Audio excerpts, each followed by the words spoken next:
Everyone in the village of Abira knew Amina. She was the little church girl with a bright smile, always dressed in clean white on Sunday mornings. People often said, "Look at Hirsch, she will grow into a woman of God." The elders of the church loved her. The pastor praised her, and her mother, Mama Ruth, was proud of her. But one day, this same little church girl did something no one could believe. She took her first puff of a cigarette at just 12 years old. How did this happen? Village full of church songs and prayers, how did the good girl change? This is her story. In the small village of Abira, life was simple. The sun rose over the hills, and the sound of the church bell woke the people each morning. The villagers worked in their farms, fetched water from the river, and gathered under the big tree to talk in the evenings. Everyone knew everyone's name, and every secret traveled fast. Mama Ruth was one of the most respected women in the village. She sang in the church choir and taught Bible stories to the children. Her voice was soft, and her smile was warm. Her only child, Amina, was her joy. From the time Amina could walk, Mama Ruth took her to church. At age 5, Amina could already recite Bible verses. At 8, she sang sweetly in the choir. Everyone said, "This girl will grow in the way of the Lord." But not everything in the house was perfect. Amina's father, Mr. Aid, had a weakness. Every night after dinner, when the stars came out, he would sit outside the house and smoke cigarettes. The smoke would curl into the night air, mixing with the sound of crickets. Amina would watch her father. Sometimes she peeked from the doorway, her eyes wide with wonder. The smoke danced in the air, soft and thin, twisting and turning like magic. The smell was strange, but after a while it became normal to her. Mama Ruth hated the smoking. Many times she prayed, "Lord, take this habit away from my husband." But Mr. Aid never stopped. He would puff away in the night, lost in his thoughts, as the little church girl watched quietly from the shadows. As Amina grew older, her curiosity also grew. She wondered, why does Papa smoke? What does it feel like? But she never dared ask. Behind their house, there was an old cassava field. In that field, a group of older boys and girls often gathered in the afternoons. They laughed loudly, told stories, and shared cigarettes among themselves. Amina noticed them. When she finished her chores, she would sometimes sneak close and hide behind the tall grass. From there, she watched them with wide eyes. The boys would blow smoke rings into the air. The girls would giggle and copy them. They looked so free, so happy, like nothing in the world could touch them. The smoke didn't scare Amina anymore. Instead, it pulled her in, like a small voice saying, "Come, see for yourself." One afternoon, when the sun was soft and low, Amina was walking back from the river. Her arms were tired from carrying the heavy water pot. As she passed the cassava field, one of the older girls, Saad, called out to her, "Amina, come here, little sister." Amina stopped. Saad was one of the prettiest girls in the village, with big eyes and shiny braids. Amina admired her. Saad smiled and held out a few coins. "Can you do us a small favor? Run to the shop and buy some cigarettes for us. You're a good girl. No one will question you." Amina looked at the coins, her heart beating fast. She wanted to say no, but Saad was smiling kindly. The other boys and girls were watching too. Amina didn't want them to think she was a coward. So she nodded quickly and took the coins. Her feet flew down the dusty path to the shop. When she returned with the cigarettes, the older kids cheered. "Good girl," Saad said, ruffling her hair. "You are one of us now." That was the first time. Soon it became a habit. "Amina, go buy cigarettes," they would call.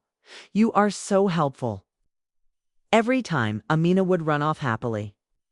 The older kids praised her, treated her like a friend. They shared sweets with her, sometimes even gave her more coins to buy little things for herself. Little by little, the smell of cigarettes no longer seemed strange. It became a part of her day, like fetching water or helping Mama Ruth in the kitchen. Then one day, something new happened. It was late in the afternoon. The older kids were sitting under the old tree, laughing and smoking. When Amina brought the cigarettes, Saad smiled and said, "Sit with us today, Amina. You are one of us." Amina's heart raced. Shri sat down, shyly. Saad handed her a cigarette. "Try it, just one puff. Don't be scared." Amina's fingers trembled as she held it. Her mouth was dry. She looked around. No one was watching. Slowly, she brought the cigarette to her lips and puffed. The smoke burned her throat. She coughed hard. The older kids laughed, but not in a mean way. "Good try," one boy said. "You will get used to it." From that day, Amina changed. She still went to church, still sang in the choir, but behind her mother's back, behind the cassava field, she was learning a new habit. The little church girl had taken her first step down a different path, and no one in the village knew. Not yet. Q&A. Q. Why did Amina start smoking? A. It began with curiosity and the wish to fit in with older kids. Q. Did her mother know? A. No, Mama Ruth only saw small changes but did not know the truth. Q. Was Amina a bad child? A. No.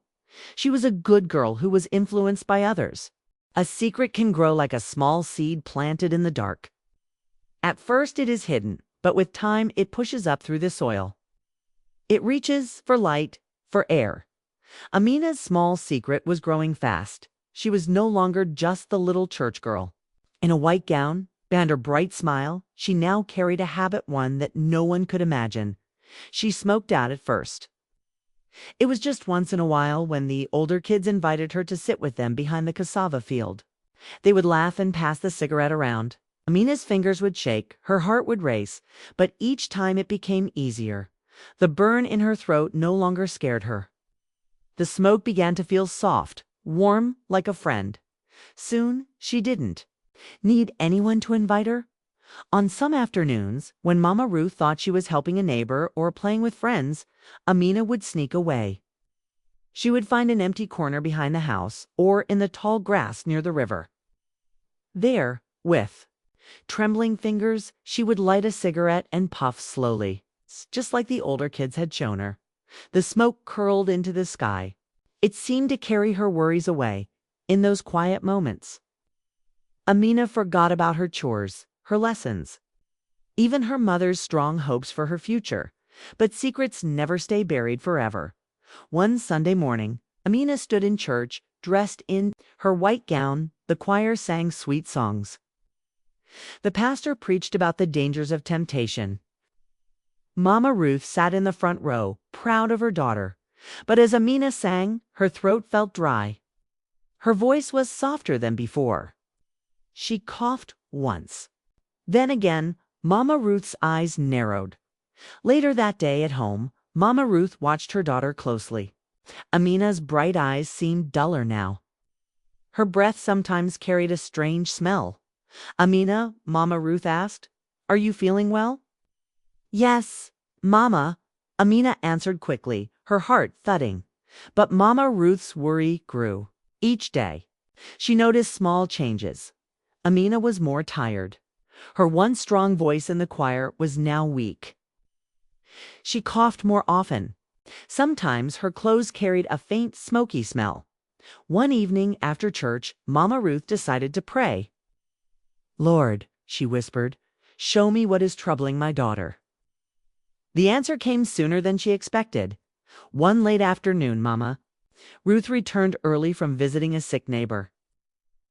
As she walked past the cassava field, she heard soft laughter. Curious, she followed the sound.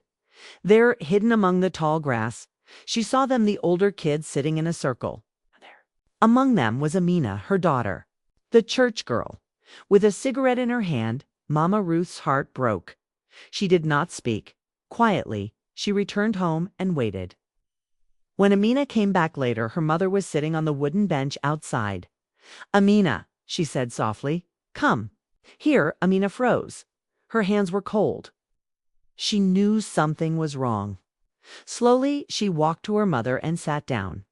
"I saw you," Mama Ruth said. Her voice was gentle but firm. "I saw what you were doing. Tears filled Amina's eyes. She could not lie. She could not speak. Mama Ruth sighed deeply. "My daughter, why?" Amina sobbed. "Mama, I didn't mean to. It was the older kids. They asked me to buy for them. Then they asked me to try. I didn't know it would be like this." Mama Ruth pulled her daughter close.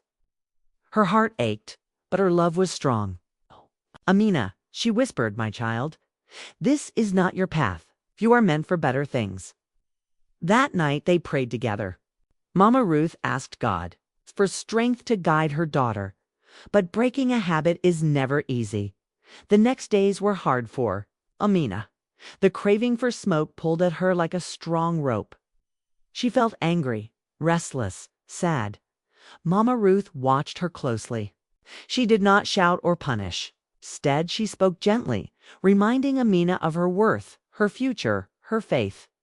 Bit by bit, with her mother's love and with much prayer, Amina began to change. She avoided the older kids. She stayed close to her mother. She worked harder in church, sang louder in the choir. It was not easy. Some days, the craving returned. The memory of the smoke danced in her mind. But each time, Mama Ruth was there to hold her hand, to remind her, "You are stronger than this. You are a child of God." Months passed.